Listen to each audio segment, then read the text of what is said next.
তো দেখো বন্ধুরা, আজকে আমি একটা উনুন বানাচ্ছি। গর্তটা আগেই খুঁজে রেখেছিল, আমার ছেলেকে দিয়ে গর্তটা বানানো হয়েছে। গর্তটা বানিয়েছি, এরপরে গোল করে মাটি দিচ্ছি। এই উনুনটা বানাচ্ছি আর কালি অনেকটাই কম হবে। আর আমি পাতা কাঠকুটো যেটাই পাবো সেটা দিয়ে এটা রান্না হবে। পাতাতেও হবে, কাঠেও হবে, দুটোতেই করা হবে। প্রথমে গোল করে মাটিটা সব দিকে গোল করে দিয়ে নিলাম। ভালো করে একটু সব দিকটা গোল গোল করে সমান করে, কারণ আমি এখন মুখটা বানাচ্ছি। দেখো, যেখান থেকে পাতাটা ঠিলবো ওই মুখটা বানিয়ে নিচ্ছি।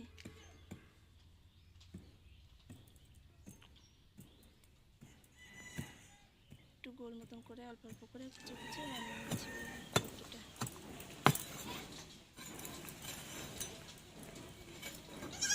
কিন্তু মাটিটা এখানে ভালো না, বেশিরভাগ মাটিটা আছে, ইট আছে মাটিটাতে। দেখো, কাঁচি দিয়ে আমি মুখটাকে একটু ছাড়িয়ে ছাড়িয়ে দিচ্ছি। বুঝেছিল, একটু খুলে দিচ্ছি মুখটা।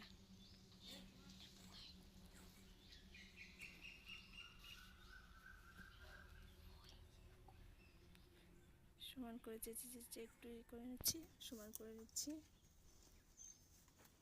দেখো, এরপর সাইড থেকে একটু একটু করে কেটে দেবো, যাতে ধুমোটা বেরোতে পারে। যে একটু সে ভাব ধরে থাকলে তো আর এটা হবে না, উনুনটা জ্বলবে না।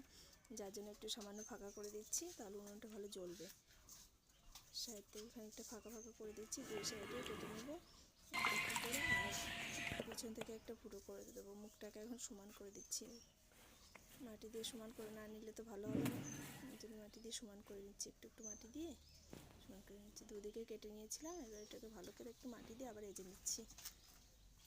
এখন পিছনেও গর্তটা ছিঁড়ো করে নিয়েছি, এখন লিপে দিলাম একটু।